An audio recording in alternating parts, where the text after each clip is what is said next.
Yes. There's also been something very controversial in terms of gender-based violence when it manifests. We've heard churches, and I want you to speak on this. Okay. They then say gender-based violence, madimoni, gender-based violence is a spiritual manifestation of something else, and it's almost like they're not wanting the perpetrator to own up.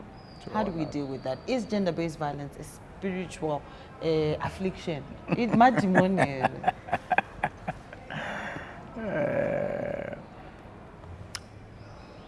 Just like any other sin, it's got a demonic effect to it, or influence to it. When you are drinking, when you are committing adultery, and so forth and so on. Yet at the same time, you know, it's a choice that one has made.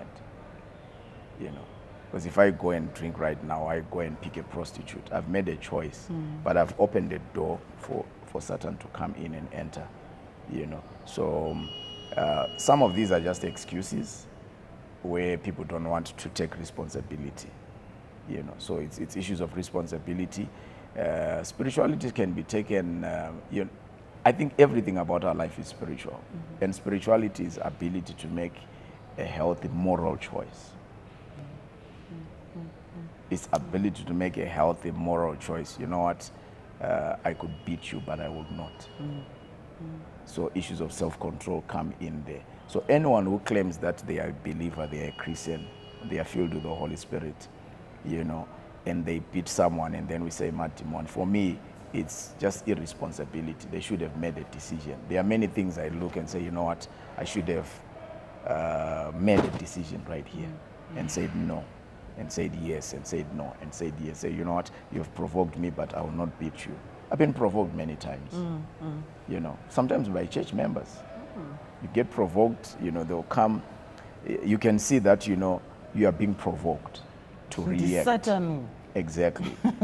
So Satan is waiting for your reaction. And then he comes in, he pounces on that, you know. So anyone who beats his wife, you know, and then claims that it's a demon, it's not a demon.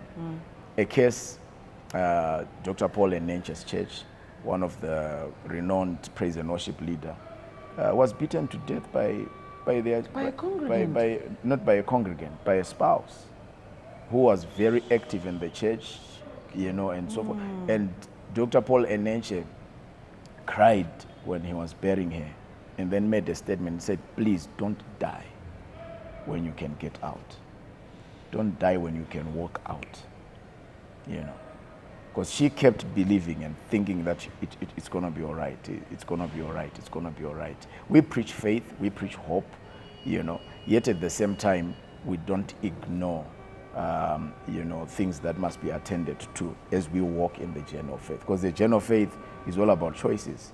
You look at Abraham, who is the father of many of faith and father of many nations, you know, it was choices.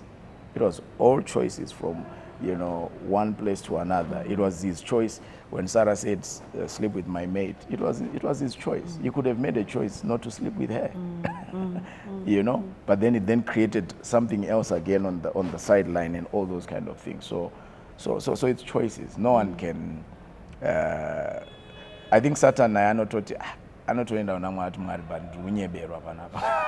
Vanhu vari kuchuza kuita zvavari kuda kuita. Pandisiri, yes. Yeah, I think that's a good place for us to bring our conversation to a close, Bishop, on choices. Okay.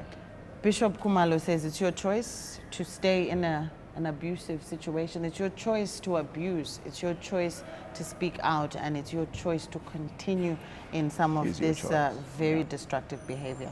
Bishop Khumalo, thank you so much for this time and for really allowing us to tap into your experience in the church as well as dealing with gender-based violence cases.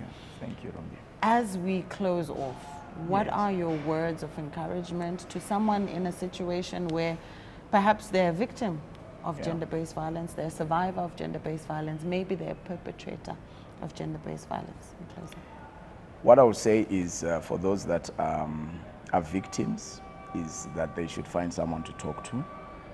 They should go to a trusted, you know, place, a safe place, where they can go and they will also not be condemned, number one. Number two, for perpetrators as well, you know, because we've had scenarios where someone will say, I will no longer beat my wife. I will no longer beat my wife. But they go, they beat them again.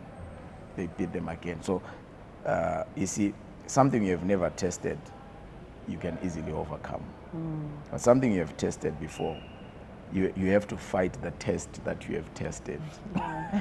You know, so for me, those ones as well must go to find a place and say, you know what, ndikunetsekana ndikurowa mukadzi kumba ndibatsire mukadzi wangu nomuda, but you know, ever since I started beating her, I can't stop. For me, beating is now a solution.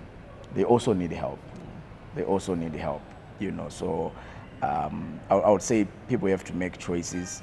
And if you are in a seriously, you can see that this abuse is not stopping. You have prayed about it, nothing is happening.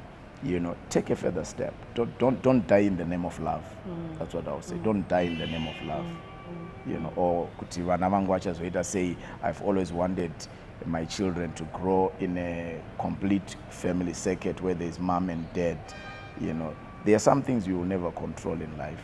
It's like, you know, the ship, the boat on the seas, the one that uses a sail.